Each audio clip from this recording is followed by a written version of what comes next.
ராமேஸ்வரம் அருகே உள்ள தனுஷ்கோடி புயலின் கோரப்பிடியில் சிக்கி சின்னா பின்னமாகி போன 1964ஆம் ஆண்டு இதே நாளில்தான் வர்த்தக நகராக விளங்கிய தனுஷ்கோடி ஒரே இரவில் காணாமல் போய் இன்றுடன் 50 ஆண்டுகள் ஆகிறது.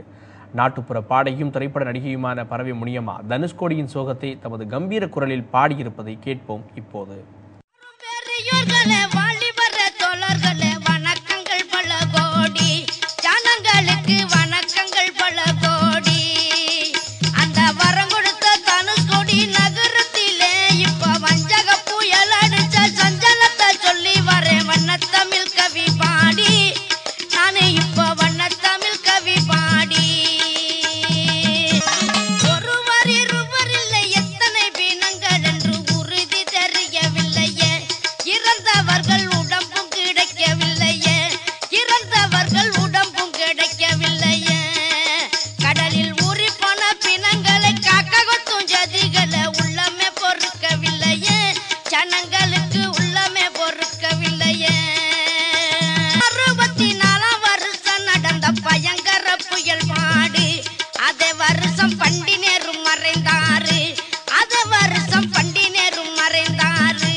தனுஷ்கோடி எல்லையில கடல் பொங்கி சொல்லப்பட்ட மக்கள் எல்லாம் என்ன செய்வோம் என்று துடிக்க,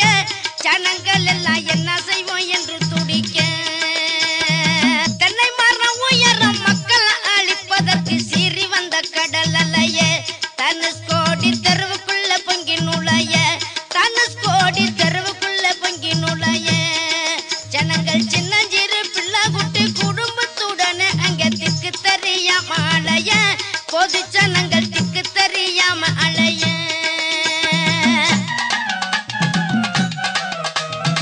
தனுஷ்கோடி எல்லையில் உள்ள பழங்கால கட்டிடமெல்லாம் தரமட்டமாக இடிய, ஐயையோ வென்று சத்தமிட்டும் மக்கள் மடிய, ஐயையோ வென்று சத்தமிட்டும் மக்கள் மடிய, நிமிஷத்தில சமுத்திர தேவியவள் கணக்கற்ற ஜனங்களை தாவிய விழுங்கி முடிய, கடலரசி தாவிய விழுங்கி